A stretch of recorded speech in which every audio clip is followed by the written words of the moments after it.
$500 a month. That's the exact amount that separates middle class from wealthy over a 30-year career. Not $5,000, not $50,000. $500 monthly. The difference between retiring at 65 with modest savings and retiring with $750,000. I've reviewed hundreds of household budgets across both middle class and wealthy earners in the same income brackets. The difference isn't how much they make. It's what they do with this specific $500. It's a pattern of decisions, not one single expense. Middle class spend this $500 on things that lose value. Wealthy invested in assets that compound in value every month. Same income levels, same cost of living, completely different net worth. 30 years late, I'm Kevin. This is Prosperity Levels. Today I'm showing you exactly where that $500 goes in middle-class households, the compound math that turns it into $750,000, and the system to redirect this money. Starting this month, by the end, you'll know if you have this $500 leak in your budget. You'll see the real 30-year math, and you'll have a framework to make the switch this weekend. But first, if you have high-interest debt or no emergency fund, this strategy changes. I'll show you the right sequence. The $500 a month pattern isn't one single expense. It's a category mindset, a series of small decisions that consistently add up to this amount every month. Here's where middle-class households typically spend this $500. Car payments on vehicles they're financing, subscription services, accumulating over time, convenience spending that feels minor but compounds. Let me break down actual numbers from budgets I've reviewed. Average car payment on a financed vehicle, $320 per month on an asset depreciating in value. Streaming services, premium cable, and entertainment subscriptions, $85 monthly. Unused or underused memberships, gym, subscription boxes,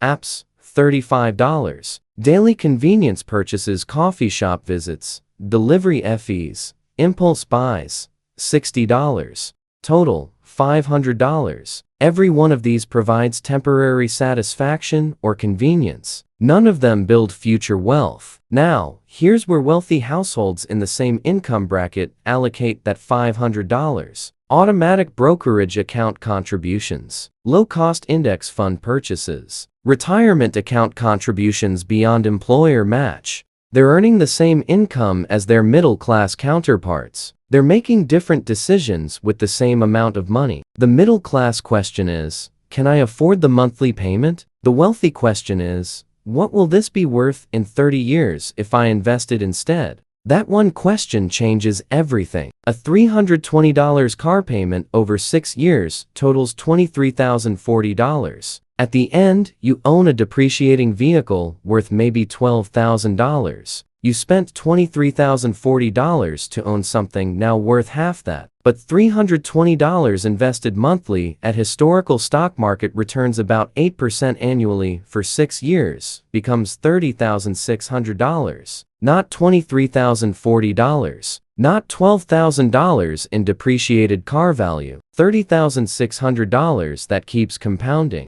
The pattern isn't about living cheap. It's about being intentional. Wealthy people drive cars. They just don't finance rapidly depreciating assets when they could be building compound wealth. This shows up everywhere once you recognize it. Middle-class finance furniture at 18% interest. Wealthy buy the same furniture used for cash and invest what they would have paid in interest. Middle-class pay for experiences on credit cards and carry balances. Wealthy delay slightly, save cash, pay without interest, and keep their investments compounding the entire time.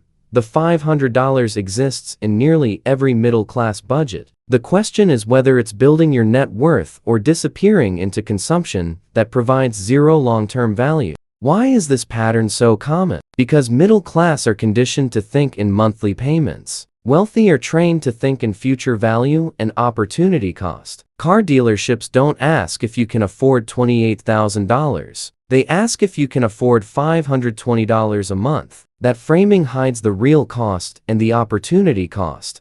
$520 a month for 5 years is $31,200 total. You're buying a car that will be worth $14,000 when you finish paying. You lost $17,200 in depreciation alone. Plus, you lost what that money could have become if invested. Wealthy people calculate this immediately. Middle class hear only $520 a month and think it's manageable. That perception gap creates the wealth gap. The second reason lifestyle creep through subscriptions is invisible and unmeasured. Netflix, Hulu, Disney Plus, Spotify, YouTube Premium, gym membership, meal delivery service, Amazon Prime, cloud storage. Individually, they're $8 to $20. Collectively, they're $85 to $120 monthly that most people never audit.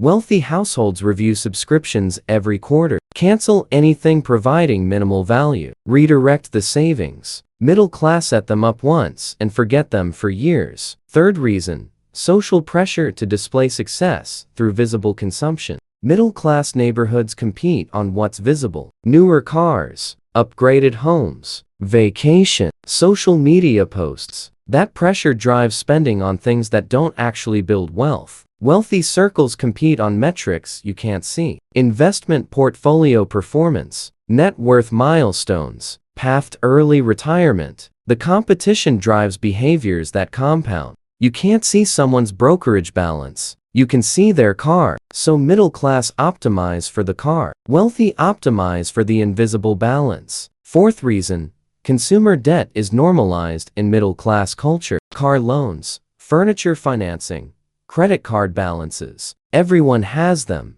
so they feel normal and inevitable. Wealthy culture treats debt differently. It's a tool for acquiring appreciating assets only. Real estate that rises in value. Business investments with returns. Never for consumption. When debt only finances assets that grow, you build wealth. When debt finances consumption that depreciates, you stay middle class indefinitely. Let's run the precise math on $500 monthly over 30 years. 2 people, same starting point, age 35, same income, same expenses. Person A follows the middle class pattern, spends $500 monthly on car payments, subscriptions, and convenience purchases. Person B follows the wealthy pattern, invests $500 monthly in a low-cost stock market index fund. Both start at age 35. Both retire at 65. 30 years of this one pattern difference. Person A spent $500 every month for 30 years. Total spent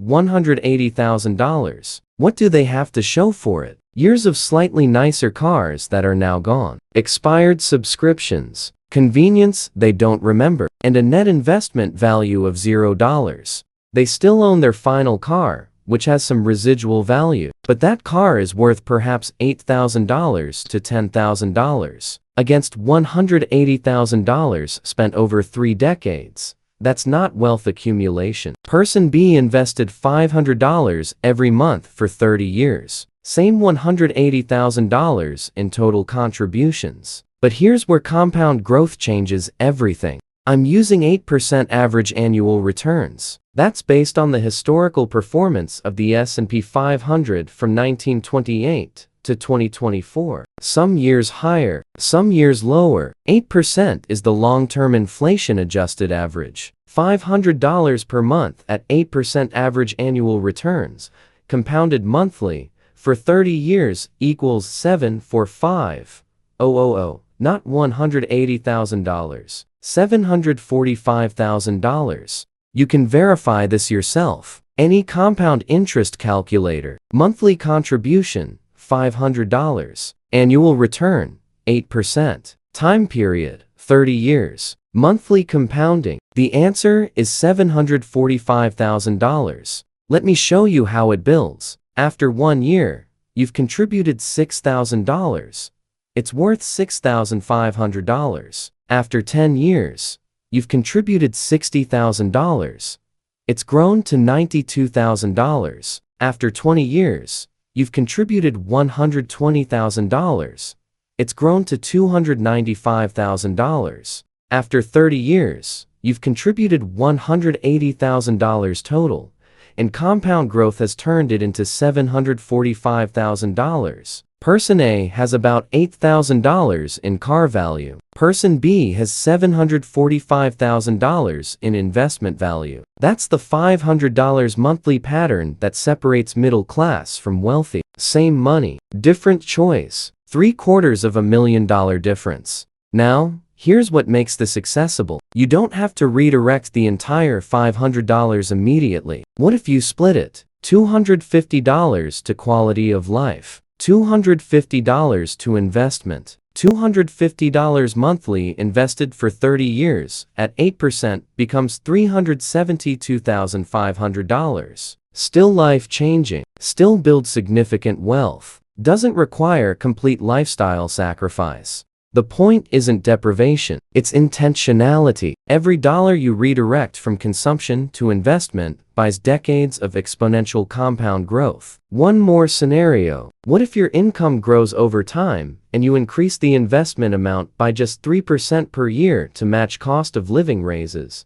Starting at $500 monthly and increasing by 3% annually, after 30 years, you'll have contributed about $290,000 total. With 8% compound growth, that becomes approximately $1.2 million.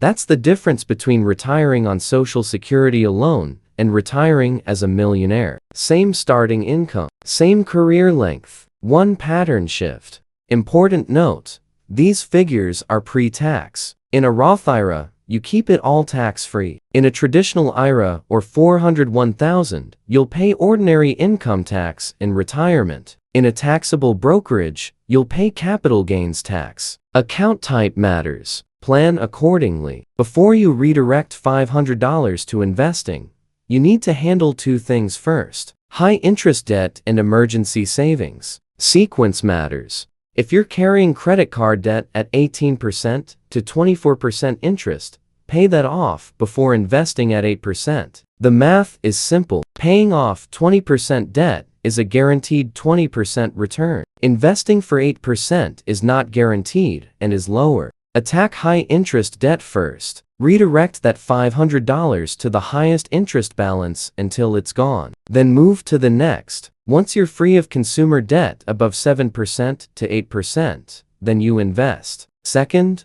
build a small emergency fund before investing heavily. If you have zero savings and an emergency hits, you'll be forced to sell investments at the worst possible time or go back into debt. Start with $1,000 to $2,000 in a high-yield savings account, just enough to handle a minor car repair or medical bill without panic. Then begin investing. Once you're debt-free and have basic emergency coverage, that's when the $500 monthly investment pattern becomes your wealth-building engine. If you have both credit card debt and no emergency fund, split the $500. $400 to debt payoff, $100 to emergency fund. Once you hit $1,500 saved, redirect everything to debt. Then once debt is gone, direct everything to investing. Here's how to find your $500. This audit takes 1 hour and will change your financial trajectory. Step 1.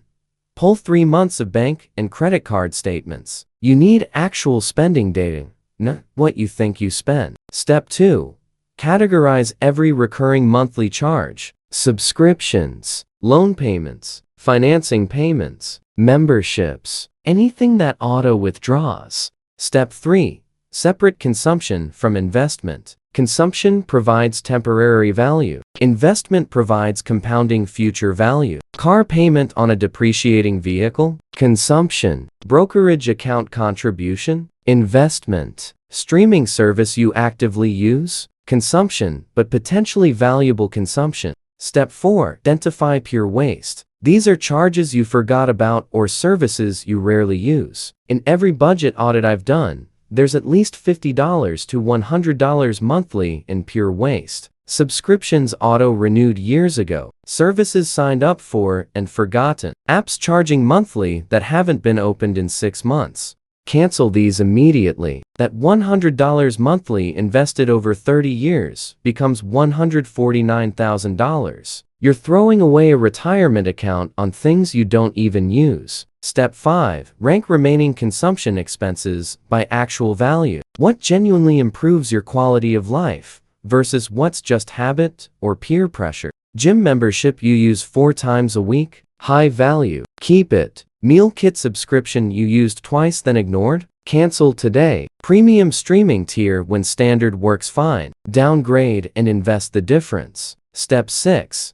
Evaluate major monthly payments with the opportunity cost question. What would this money become if invested instead? $320 car payment invested for 30 years at 8% becomes $478,000. Does financing a depreciating car provide $478,000 in value over buying a reliable used vehicle for cash? Sometimes the answer might be yes if the car is essential for work and you have no cash reserves. But ask the question. Make the trade-off consciously, not by default. Step 7. Find $250 to $500 you can redirect without destroying quality of life. Example optimization. Instead of a $320 financed car, buy a $10,000 reliable used vehicle with savings or a small, low-interest loan you pay off in 24 months. Redirect to $150 of that payment to investments. Keep $70 for the lower insurance cost on an older car.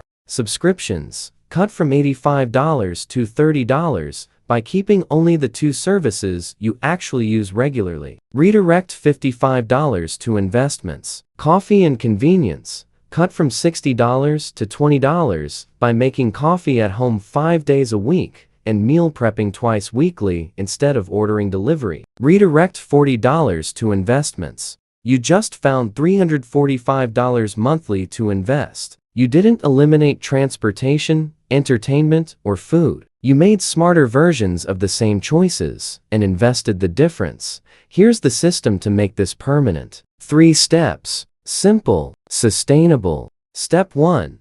Automate the redirect before you see the money. The day after your paycheck deposits, $500 auto transfers to your investment account. You can't spend what you don't see. Don't rely on willpower at month end. Automate it at month start. What remains is what you spend, not the reverse.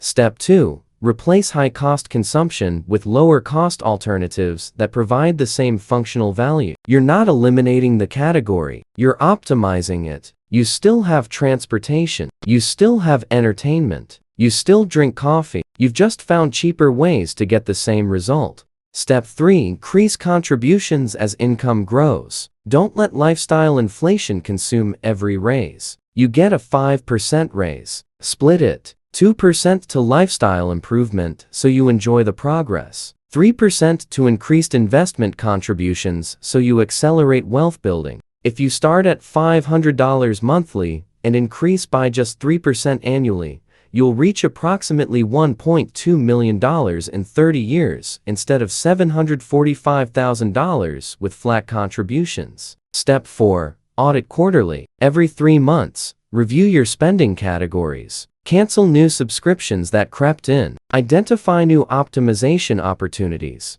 Lifestyle creep happens slowly and invisibly. Quarterly reviews catch it before it becomes permanent. Step 5. Apply the 30-year question to every major purchase. Before spending over $1,000, ask, what would this money become if invested for 30 years? $3,000 furniture purchase becomes $44,700 if invested for 30 years. Does the furniture provide $44,700 in value? Maybe it does. Quality of life matters, but make the trade consciously. You're not eliminating all lifestyle spending. You're framing the true cost so you make informed decisions instead of impulsive ones. Let me recap the $500 monthly pattern. Middle class spend it on depreciating assets, forgotten subscriptions, and convenience charges. Wealthy invested in index funds that compound for decades. The math: $500 monthly for 30 years at 8% average returns equals $745,000. The same $500 spent monthly equals near zero wealth accumulation. The right sequence: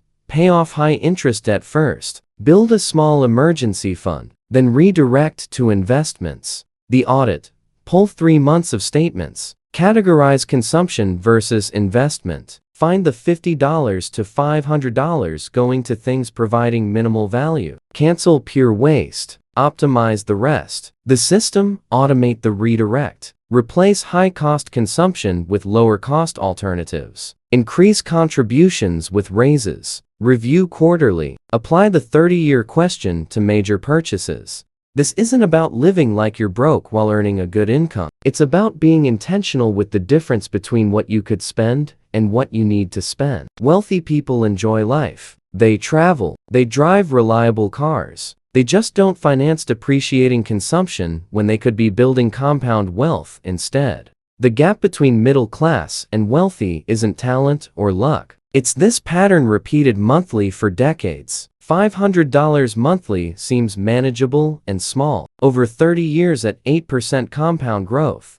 it's $745,000. That's not comfortable retirement versus wealthy retirement. That's working until 70 versus retiring at 60. Go run your audit this weekend. Find your $500. Cancel the forgotten subscriptions. Downgrade the services providing minimal value. Avoid financing your next car if possible. Automate the investment before you can spend it. Every person I've spoken with who built significant wealth on a middle-class income did some version of this. They found money disappearing into consumption. They redirected it to investment. They automated it. They let it compound. 30 years later, they reached financial independence. Not because they earned 6 figures, because they invested. The gap between what they earned and what they spent. You have the same opportunity right now. The $500 exists somewhere in your budget. The question is whether you'll redirect it toward compound growth or let it disappear into consumption that provides zero future value.